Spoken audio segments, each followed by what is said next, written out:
तो बहुत चर्चा होती थी बिहार में आरसीपी टैक्स के बारे में। तो अब तो उनको ना बताना चाहिए कि वो क्या था आरसीपी टैक्स, जिसके लिए वो उनको शोहरत हासिल था। तो बहुत चर्चा होती थी बिहार में आरसीपी टैक्स के बारे में। तो अब तो उनको ना बताना चाहिए कि वो क्या था आरसीपी टैक्स, जिसके लिए वो उनको शोहरत हासिल था।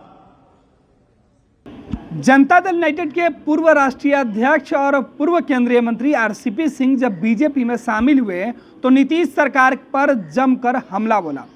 आरसीपी सिंह बता रहे थे कि नीतीश कुमार की जो नीतियां हैं वो पूरी तरीके से चौपट हो गई है।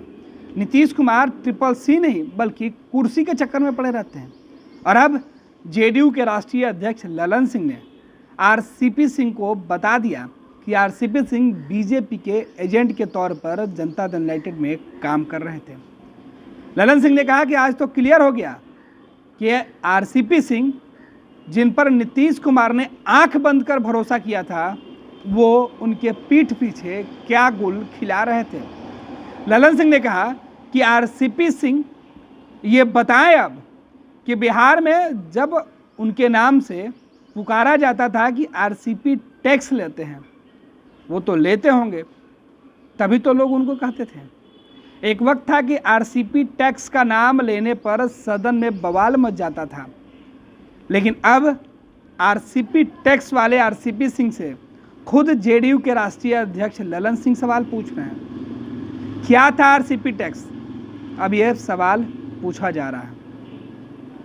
बिहार में विपक्ष में रहने वाली पार्टियां, खासतौर पर राष्ट्रीय जनता दल, आरसीपी सिंह पर उस वक्त सवाल पूछती थी जब जेडीयू सत्ता में थी और आरसीपी जेडीयू के राष्ट्रीय अध्यक्ष और राज्यसभा सांसद हुआ करते थे। तब यह सवाल पूछा जाता था कि आरसीपी टैक्स लेने वाली सरकार है, आरसीपी टैक्स क्या है।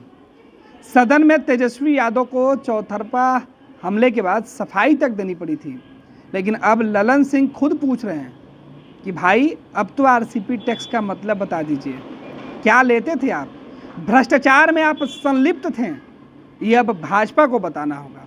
आरसीपी के बहाने ललन ने भाजपा पर सवाल पूछा है, भाजपा पर सवाल उठाया है और भाजपा से सवाल भी पूछा है। और हम कई बार कह चुके हैं कि वो भारतीय जनता पार्टी के एजेंट के रूप में पार्टी के अंदर नीतीश कुमार जी को कमजोर करने में लगे हुए थे। और अब उसका पुष्टि हो गया, क्योंकि अंततो गत्वा बुद्धम शरणम गच्छामि, वहीं चले गए जहां जाना था उनको। इस बिहार में तो बहुत चर्चा होती थी। हम लोग तो उस समय वही पार्टी के अध्यक्ष थे। नीतीश कुमार जी ने उनको अध्यक्ष, अपने इस्तीफा दे दिया था, उनको अध्यक्ष बनाया था। तो बहुत चर्चा होती थी बिहार में आरसीपी टैक्स के बारे में। तो अब तो उनको ना बताना चाहिए कि वो क्या था आरसीपी टैक्स, जिसके लिए वो उनको शोहरत हासिल था। तो अब वो बतावे, उनको कहेगा शोहरत मिला हुआ था, उसी का ना शोहरत मिला हुआ था। अब उन्हीं को ना बताना चाहिए कि भाई क्या था आरसीपी टैक्स। तो वसूलते होंगे, इसलिए उनको मालूम होगा कि आज बोल रहे हैं कि भ्रष्टाचार हो रहा हो, तो कर रहे थे भ्रष्टाचार। भाई नीतीश जी तो आंख मूंद के विश्वास करते हैं किसी पर, उन पर भी आंख मूंद के विश्वास किए हुए थे। अब उस विश्वास के आड़ में आप अगर भ्रष्टाचार कर रहे थे, तो देश की और राज्य की जनता जो आरसीपी टैक्स कह रही थी, वो तो सही साबित आप अपने मुंह से कर रहे हैं, खुद ही कर रहे हैं।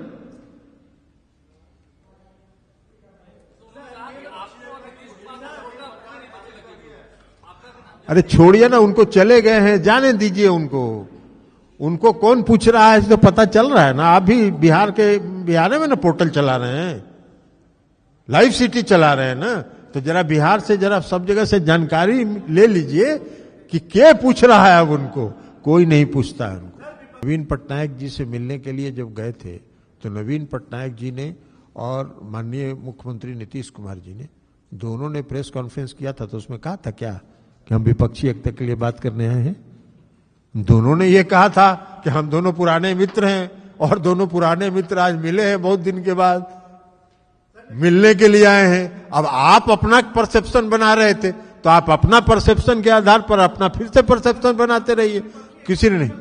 विपक्षी एकता के बारे में और जहां जहां नीतीश कुमार जी गए हैं, सभी दलों ने, सभी नेताओं ने पूरे विपक्ष की एकता का समर्थन किया है और विपक्षी एकता होकर रहेगा। कहा तो आप फिर वही बात, आप अपना बतवा काहे मेरे मुंह में डालना चाह रहे हैं?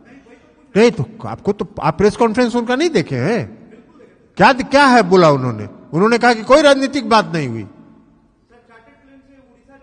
कहे दोस्ती निभाने नहीं जाएंगे? आपके यहां भी बुलाइएगा तो चले जाएंगे।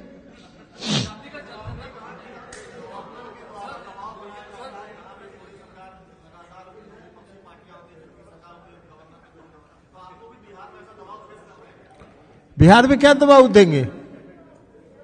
बिहार में वो क्या दबाव देंगे? यहां कानून का राज है। यहां तो कोशिश कर रहे थे वो, आरसीपी सिंह जब उनके एजेंट के रूप में काम कर रहे थे तो कुछ गड़बड़ करना चाहते थे, तो गड़बड़ करना चाहते थे, उसके पहले उनका गड़बड़ हो गया, महागठबंधन फिर से बन गया, 7 पार्टियों का गठबंधन बन गया, तो वहां फेल कर गए। महाराष्ट्र में सक्सीड कर गए, महाराष्ट्र में उनको सफलता मिल गई और उसी को सुप्रीम कोर्ट ने आज फर्म किया है कि जो महाराष्ट्र में हुआ था वो गड़बड़ हुआ था। विकल्प किसी देश का होता है, किसी व्यक्ति का होता है। विकल्प नरेंद्र मोदी को इस देश की जनता ने जब 2014 में चुना था, क्या वादा किया था उन्होंने? 2 करोड़ लोगों को प्रति वर्ष रोजगार देंगे। तो 2014 से आज हो गया 9 साल हो गया ना, तो 18 करोड़ लोगों को तो रोजगार मिला ना चाहिए। तो आप भी तो पोर्टल चलाते हैं, जरा पता करिए। केंद्र की सरकार ने सारी नियुक्तियों पर पाबंदी लगा दिया है, कोई भी सरकारी नियुक्ति नहीं हो सकती है।